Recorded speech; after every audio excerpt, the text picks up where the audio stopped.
Would you like to have more people see your product presentation? Well, certainly you would. Hi, my name is Dan, and my wife Jackie and I, we help busy families build a legacy of service and financial freedom through home-based business. Now, if you want to grow your business, you are going to have to get butts in seats, so they say.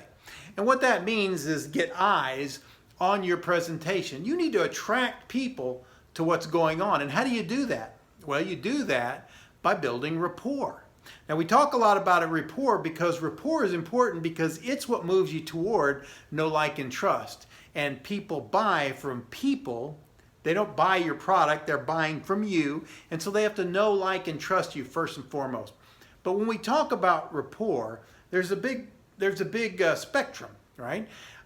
Whether it's warm market or cold market, you have to build that rapport first. And a lot of people, myself included, when I started off, I was just very anxious. I was very impatient. I was very scared. And I just went and threw up on people. I didn't build any rapport. It was all about me. It was all about my product. It was all about my business. It was all about what I was doing. And people didn't want anything to do with that, right? I was, in essence, on a blind date trying to make out with people before we even had the date, right? And so the other extreme to that is where you go on that blind date and then you date them for years and years and years and you never ask them to marry you. See, neither one of those extremes are good. In the middle is the sweet spot. And so what we want to do is we want to build rapport. Now, whether you're using a 3-step invite, a 4-step invite, it doesn't matter. You always are contacting with urgency, but you can't confuse that urgency with being anxious. You want to get people interested. You want to take your time, build that rapport, because here's why rapport is so important. Because most people think the close is at the end, but it's not.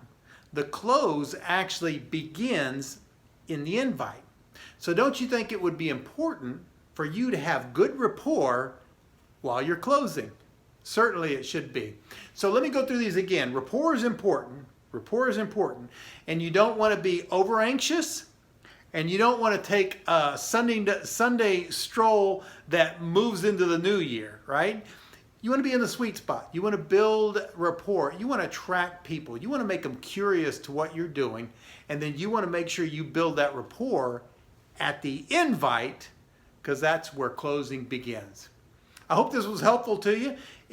Share this with your teammates if this will be helpful to you. If you have any questions on what we're doing, drop me a line here. Drop me a line and say, you know what, this is what I'm doing. I'm a little bit too anxious. Do you have any suggestions on how I can build rapport? Ways that I can maybe slow down a little bit and make the emphasis on my prospect and not so much on me. Again, hope that was beneficial. I am Dan Liberto. My wife and I, we help busy families build a legacy of service and financial freedom through home-based business. You guys have a wonderful day. Thanks for joining. Bye now.